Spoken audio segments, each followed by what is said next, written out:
திருவள்ளூர் மாவட்டத்தில் கடந்த 2023ஆம் ஆண்டு காணாமல் போன செல்போன்களை குறித்து குற்றப்பிரிவு காவல் நிலையத்தில் பெறப்பட்ட புகாரின் பெயரில் திருவள்ளூர் மாவட்ட காவல் கண்காணிப்பாளர் ஸ்ரீ சீனிவாச பெருமாள் அவர்கள் உத்தரவுப்படி சுமார் ரூபாய் 23,10,000 மதிப்புள்ள 154 செல்போன்களை கண்டறிந்து மீட்கப்பட்டு 15/3/2024 அன்று உரியவர்களிடம் ஒப்படைக்கப்பட்டன. இதில் கூடுதல் கண்காணிப்பாளர் ஹரிகுமார் மற்றும் மீனாட்சி உடனிருந்தனர். அனைவருக்கும் வணக்கம். நம் திருவள்ளூர் மாவட்டத்துல 2023 வருடம் மற்றும் இந்த வருடம் வரை சுமார் 154 கைபேசிகள் காணாமல் போன சம்பந்தமாக நம்ம பல்வேறு வழக்குகள் பதிவு பண்ணி இதுல விசாரணை செஞ்சு இந்த 154 வழக்குகள் சம்பந்தப்பட்ட கைபேசிகளை இது நம்ம தமிழ்நாட்டுல 127 கைபேசி, ஆந்திராவில் 15, கேரளால 8 அண்ட் கர்நாடகால 4. இந்த காணாமல் போன கைபேசி எல்லாம் அந்த ஸ்டேட்ல இருந்தது. நம்ம சைபர் செல் விங் துரிதமா செயல்பட்டு இப்ப அதெல்லாம் வீட்டு கொண்டு வந்திருக்கிறாங்க. இப்ப அதுல காணாமல் போய் இந்த கஷ்டப்பட்டு இருந்த பயனாளிகளை இப்ப கூப்பிட்டு அவங்க கையில எல்லாத்துக்கும் கொடுத்துருக்கோம். ஸோ அவங்களுக்கு அட்வைஸ் பண்ணிருக்கோம், இனிமே இந்த பொருள் திருப்பி ரொம்ப சேஃப்டியா ப்ராப்பரா வச்சிருக்கணும். இந்த ஏன்னா கைபேசின்றது ஒரு மனுஷனோட எல்டையர் கான்பிடென்ஷியல் இன்ஃபர்மேஷன்ஸ் எல்லாம் இருக்கும். அதனால இந்த கைபேசியை எவ்வளவுக்கு எவ்வளவு கவனமா வச்சிருக்கணுமோ அவ்வளவுக்கு எவ்வளவு கவனமா வச்சிருக்கணும் அப்படின்னு சொல்லியிருக்கோம். இது போக சைபர் சம்பந்தமான அவேர்னஸ் 1930 இதுல பேங்க் ஃப்ராடு, லோன் ஃப்ராடு இது சம்பந்தமான உள்ள புகார்களை இதுல எப்படி கவனமாக கையாளணும் என்ற வழிமுறைகளும் அவங்களுக்கு சொல்லியிருக்கோம். மதிப்பு சுமார் 23 லட்சம். மொத்தம் எவ்வளவு போன் சார்? 154 154. பெட்டிஷன் எது சொல்லுங்க, நான் உங்களுக்கு விசாரிச்சேன். நிறைய சிசிடிவி கேமரா அவங்க டிபார்ட்மெண்ட் வச்சிருக்காங்க, நிறைய கேமரா ஒர்க் ஆகல. இதனால நிறைய குற்ற சம்பவங்கள்ல அது யூஸ்ஃபுல்லா கிடையாது. இது தவிர பள்ளி கல்லூரிகள்ல நிறைய சிசிடிவி ஒர்க் ஆகல.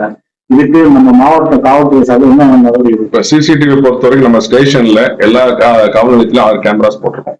நம்ம ஸ்டேஷன் உள்ள கேமராஸ் எல்லாம் ஃபங்க்ஷன் ஆயிட்டு இருக்குது. நீங்க சொல்றது பப்ளிக் பிளேசஸ்ல போடுற கேமராஸ் சொல்றீங்க. லிஸ்ட் 4400 கேமரா என்டையர் டிஸ்ட்ரிக்ட்ல இருக்கு. அந்த லிஸ்ட் எடுத்துறோம்.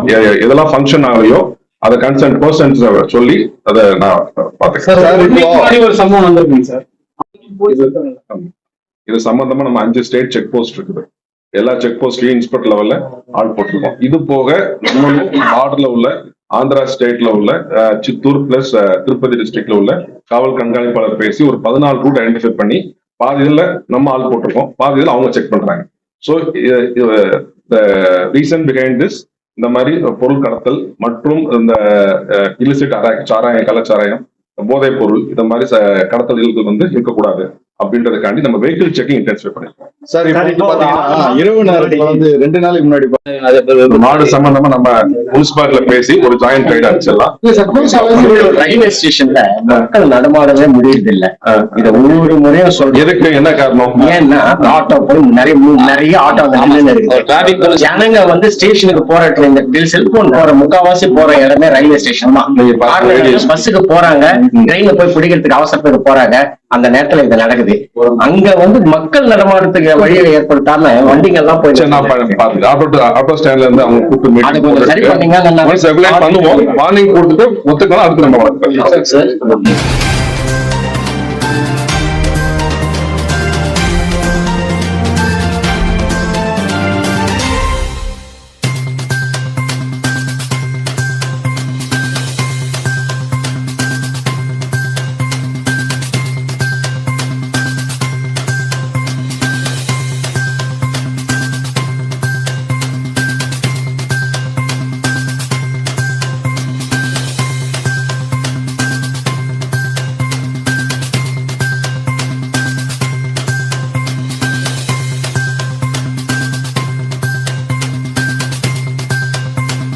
உள்ளதை உள்ளபடி உடனுக்குடன் செய்திகளை தெரிந்து கொள்ள உண்மை குரல் யூடியூப் சேனலை மறக்காமல் சப்ஸ்கிரைப் பண்ணுங்கள்.